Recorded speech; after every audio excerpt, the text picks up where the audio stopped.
Hoy quiero complementar en este Pelando el Cobre mi columna personal de hace 2 semanas a propósito del coronavirus. Y quiero complementar esa columna justamente recordando una gran lección antropológica. La célebre antropóloga Mary Douglas escribió un texto clásico de la antropología llamado Purity and Danger, Pureza y Peligro, donde ella señala que una de las maneras más excepcionales y extremas de excluir y cercenar al otro ya no es solamente declarándolo enemigo, pecaminoso, malévolo, sino llamándolo sucio, contaminante. Ese es el último nivel de exclusión del otro. Por supuesto, la célebre antropóloga hace referencia a las prohibiciones del Levítico y obviamente va a hablar en su texto de cómo la basura, los desperdicios, lo contaminante, lo sucio, nos aterra a la especie humana. Nos aterra porque nos contagia, porque nos contamina. Pues bien, ante la pandemia del coronavirus, Europa ha entrado en pánico y evidentemente las medidas que toman los países han conducido a esas naciones y a esas sociedades a decretar estados de excepción. Y es probable que los estados de excepción se sigan multiplicando a diestra y siniestra.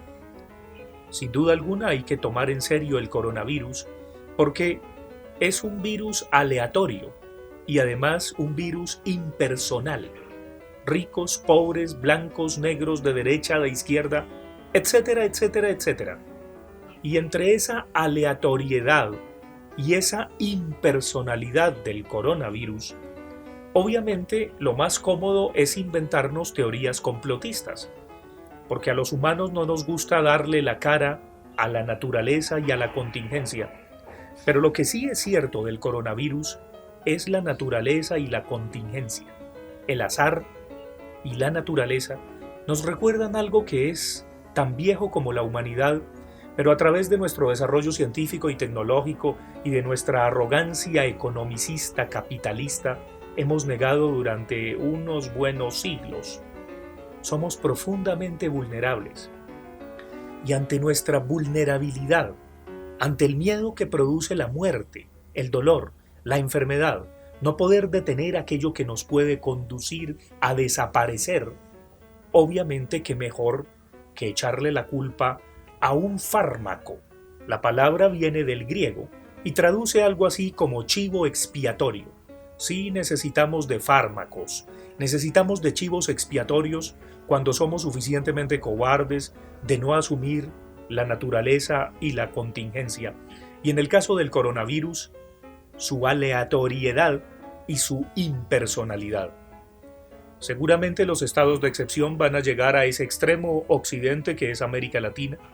Las medidas seguirán multiplicándose geométricamente, pero son medidas que a veces crean también ellas mismas pánico, porque lo que generan es que el horror al otro también haga que llamemos al otro, como este país alguna vez lo hizo, poniendo a circulación en el castellano dos términos francamente infrahumanos para referirnos a un ser humano: desechable y, por supuesto, el sicario.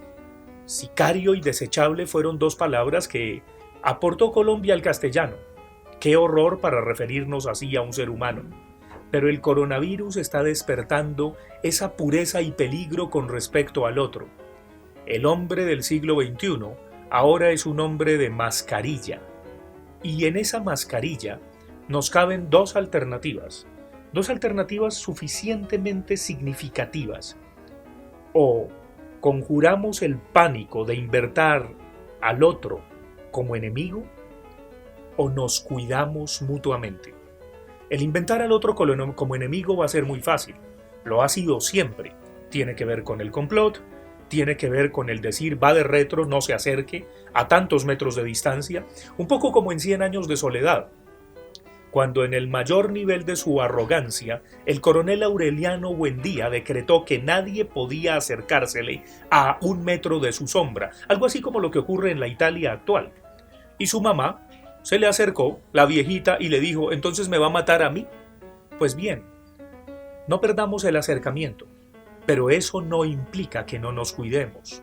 Y no hagamos la ridiculez de ya no darnos la mano, sino tener ese saludito que es caricaturesco y caricatural propio de un presidente mediocre. No, las medidas deben ser concretas, sin excluir al otro, sin inventárnoslo como enemigo, ni como sucio, ni como contaminante, sino cuidándonos mutuamente. Estamos recordando que tenemos un cuerpo. El virus nos lo recuerda. La naturaleza y la contingencia están ahí para que nosotros, al recordar que tenemos un cuerpo, con esta recaída, volvamos a cuidarnos. Porque todo está dispuesto para que huyamos del cuerpo, para que no lo asumamos. Y el cuerpo es la provisionalidad, es la carnalidad, es la muerte. Sí, el primer latido de nuestro corazón es el primer campanazo de nuestro requiem.